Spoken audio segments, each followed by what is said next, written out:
Shri Sai Ram. Humble pranams at the divine lotus feet of our beloved Bhagwan and loving Sai Rams to one and all. Swami has laid great emphasis on the importance of motherhood and motherland. Swami says that in this country of Bharat was born Savitri, the woman of chastity, who could fight with Yama, the god of death, and bring back to life her dead husband. In this country of Bharat was born Chandramati, the paragon of virtue, who suffered the terrible ordeals of her husband Harishchandra. Sita, the devoted consort of Rama and the divine daughter of Mother Earth, demonstrated her chastity by coming out of the blazing fire unharmed and unscathed. She was born in this land of Bharat. Damayanti, also a woman of pristine purity and chastity, who stood by her husband Nala through the thick and thin of life, was born in the sacred land of Bharat. So Swami says that this sacred land of Bharat was sanctified with the birth of noble women of pure and unblemished character. We are all children of Jagannatha. Swami used to ask one question to everyone who would go to Palki. Where have you come from? We would tell the name of our city or state or the Samiti. But that was not the answer Swami was expecting. Then Swami would himself tell, you have come from God. You will return to God. That is, you have come from me and you will return to me. Indicating that Swami is the divine mother from which all of us have come. One day, God asked a divine child in heaven, I am sending you to earth. So the child got scared and asked God, who will take care of me on earth? I don't know anybody there. So God replied, there is an angel on earth. She'll take care of you. So the child asked, who will feed me and save me from dangers? I'm so scared. So God replied, the angel on earth will feed you in such a way that she herself will starve and see to it that you are well fed. She will put her life in danger and save you. She will take upon herself all the blame and protect your honor. Can you all guess who this angel on earth is? Her name is Mother. She is our own mother. God couldn't be present at all places at all times. So He created mothers. Swami told that all the Bal Vikas gurus should tell this story to their children and Bal Vikas children. Because Swami extolled the importance of mothers in our life. And children need to respect their mothers. Women are the mothers of the upcoming generation. They are the teachers of that generation during the first 5 years of their life. Swami says that mother is the first guru of a child. Mother is the first of the 5 matas that every Indian child encounters. Deha Mata, the mother that gave birth to this body, is the first among all these. Then comes Go Mata, the cow that gives the life-sustaining milk. Then we have Bhu Mata, the land that grows the crops which feed the body.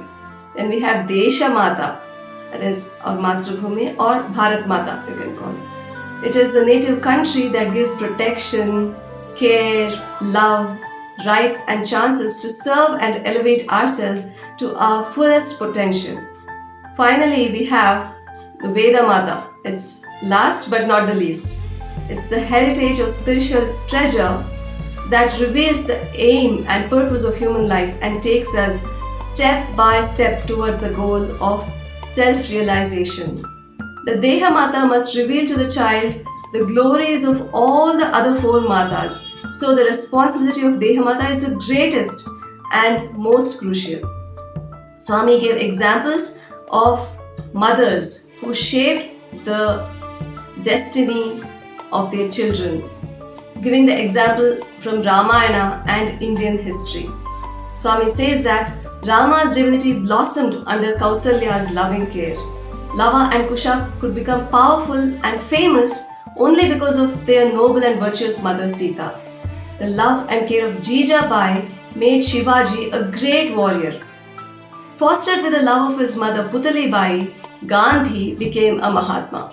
Is there anyone in this world who can take care of you the way your mother does? Swami asks.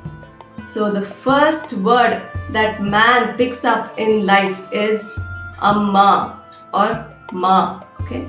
The first letter of the word Amma also happens to be the first letter of the alphabet. Swami says that only dedicated mothers can offer to the nation children who will strive for a great future of the country.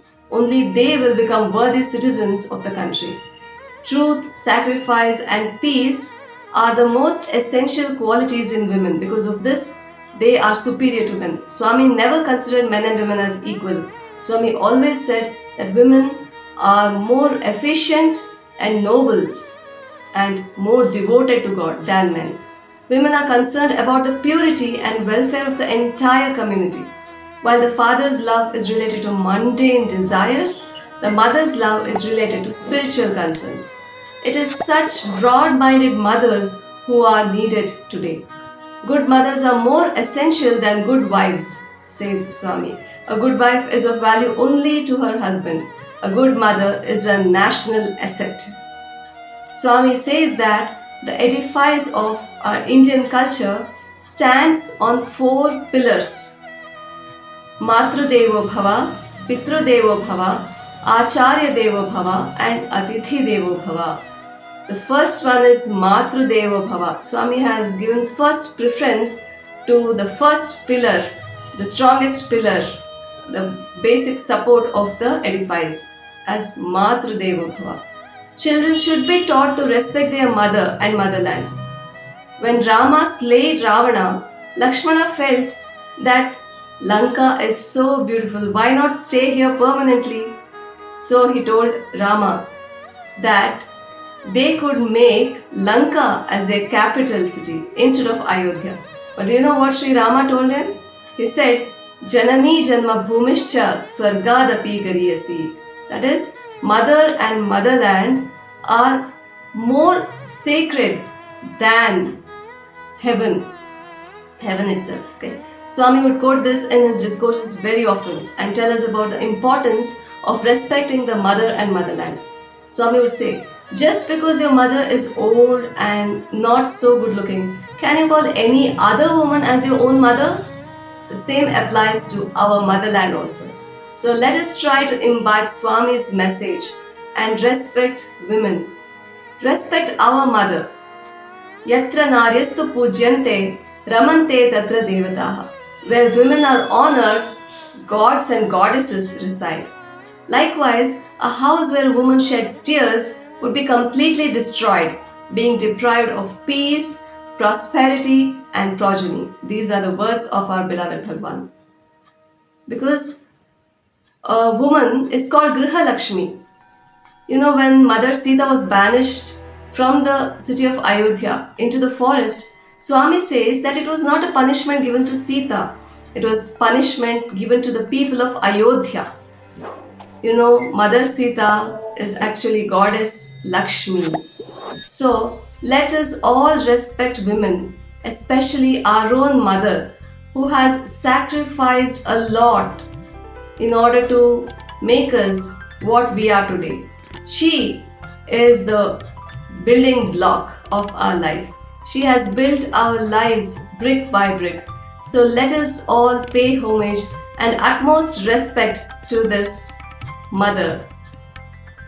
I offer these words with gratitude to our Divine Mother, Sai Mata. Thank you, Swami. Bless us all. Jai Sai Ram.